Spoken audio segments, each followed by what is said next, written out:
In other news, detectives are continuing the probe into two sexual assault matters recorded this week on Grand Bahama. One involves a 9-year-old girl in Mayfield Park and the other an adult female in Holmes Rock. Tonight, the Grand Bahama Human Rights Association is expressing outrage and is calling for all hands on deck to create a safer Bahamas. Jolanda Thompson-Everest has this story. Human rights activist Joseph Darrell is expressing concern and grave disappointment after learning about the recent sexual assault matters on Grand Bahama.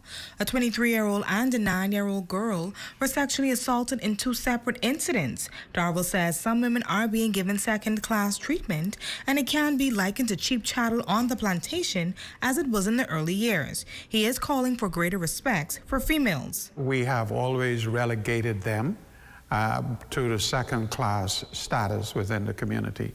And unfortunately, that has been perpetrated by both the political entities in the country and by the religious entities as well.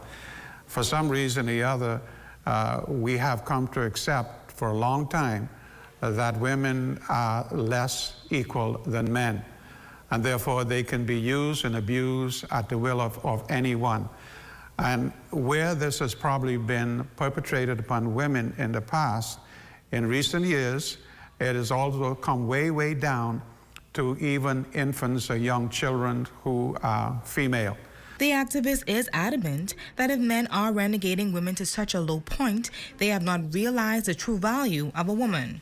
They have to be recognized as being as valuable in the eyes of the Almighty God.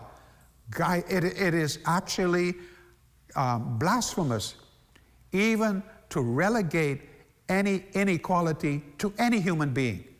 Because in God's eyes, every single person is equal. And so we got to come to respect that. And you have the situations where there's more and more rapes going on. Mr. Darrell noting that men are to be better representatives in the home so that their sons can better respect women. He believes once this happens, the country will see less cases of sexual assault. There's a lot of work that has to be done in this country. We got to conscientize our males who are fathers and stop spreading the seeds and having 10, 15 children here and there, and stay home and take care of their girl children and their male. Both of them, male and female children, need their father. They need the father, the males need the father for an example of how they nurture the mother.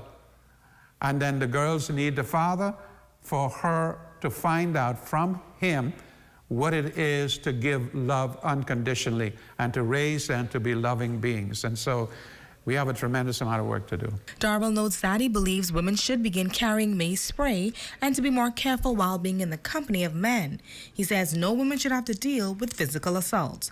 For the Bahamas Tonight, the Northern Edition, I'm Jolanda Thompson-Everest.